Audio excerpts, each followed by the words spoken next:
परिवार परिवार ही होता है, कुछ हो जाए, कितनी लड़ाइयाँ हो, कोई हवन पूजन, उसमें कहा जाता है परिवार के लोगों को लाइए। तो परिवार यहाँ पर इसलिए और ज़्यादा जीवंत हो जाता है क्योंकि आईएनएलडी के साथ जिस तरीके से आप कहें कि दामन छूटा, आप नया झंडा लेकर आगे बढ़े, सत्ता में भी आ गए, डिप्टी सीएम तक बन गए, परिवार पीछे छूट गया। क्योंकि अभय चौटाला, उन्होंने गोद में भी खिलाया होगा लाजमी तौर पर। वो एक जो इमोशन है, उस इमोशन के हिसाब से अगर चीज़ों को देखते हैं तो मैं समझना चाहता हूँ दुष्यंत चौटाला से कि राजनीति में कैसे उसे बैलेंस करते हैं आप? पारिवारिक तौर पर मुझे नहीं लगता कि कोई ऐसी लड़ाई हुई। राजनीतिक सफ़र था और उस सफ़र के अंदर हमें संगठन से निष्कासित कर दिया गया। निष्कासन के बाद पार्टी ने डॉक्टर अजय सिंह चौटाला जी को निष्कासित कर दिया।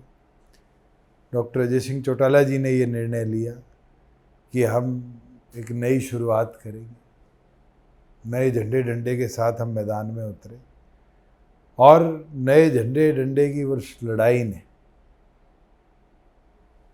जनता का प्यार हमारे पक्ष में आया और उस लड़ाई के बाद जनता ने ये अपनाया कि डॉक्टर अजय सिंह चौटाला का नेतृत्व मजबूत है और उसी के बाद तो जननायक जनता पार्टी को 10 विधायक विधानसभा में जिता कर दिए। बिल्कुल, क्योंकि दो ऐसे क्षेत्रीय दल अब हरियाणा की राजनीति में हैं जिनका वजूद अपने आप में है। आपने प्रूव किया पिछले चुनावों में कि 6 महीने पहले आए, 10 सीटें जीते और सत्ता के सिंहासन के साथ काबिज भी हो गए।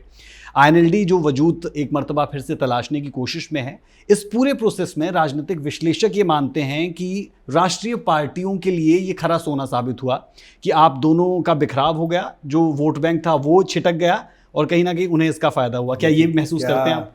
क्या हुआ उस पर जितने भी विचार करने हैं वो तो समय की बर्बादी।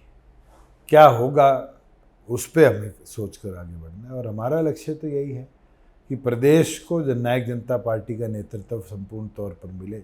हम उसके लिए कार्यरत हैं और हम कामयाब भी होंगे। बिल्कुल, क्योंकि आईएनएलडी की बात हो रही है तो ये सवाल भी आपसे बनता है कि आईएनएलडी और बसपा एक साथ गठबंधन में आ रहे हैं और क्योंकि बसपा कहीं ना कहीं दलितों को बहुत ज़्यादा केटर करता है, भीम आर्मी की लगातार बात होती है, चंद्रशेखर की लगातार बात होती है, कहीं ना कहीं सिमिलर एजेंडा नज़र नहीं आता। अभी से पहले आपसे जितनी चर्चा करी है, क्या मैंने ऐसी कम्युनिटी की, दलितों की कोई चर्चा करी? नहीं, बिल्कुल नहीं। हम युवा हैं और युवा अगर आज इस सामाजिक चक्रव्यूह में ना फंसे तो बेहतर है।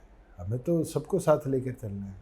बिल्कुल, लेकिन दुष्यंत जी, ये तो आप मानेंगे कि भारत की राजनीति में आज भी जातीय समीकरण बहुत ज़्यादा अहम है। शायद इसीलिए हम देखते हैं कि मुझे नहीं लगता जहाँ लोगों को विजन मिलता है वहाँ फिर इन समीकरण की चर्चा नहीं होती।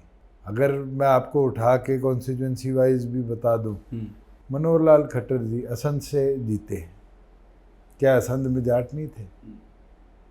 उनको उनके भी वोट मिले।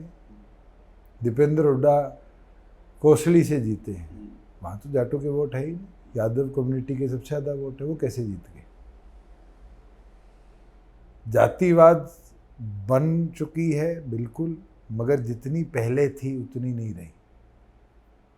जितना हम मिडीवल एरा की बात करें या उसके बाद बात करें, जब तो अछूत वाला कंसेप्ट और शूद्राज और ब्राह्मण और ये सारे जो हमारे गैप्स थे, आई थिंक ये तो ख़त्म करे हैं सोसाइटी। डॉक्टर अंबेडकर ने संविधान के अंदर सबको बराबर अधिकार दिया है। आज आपका भी वोट एक है, मेरा भी एक है।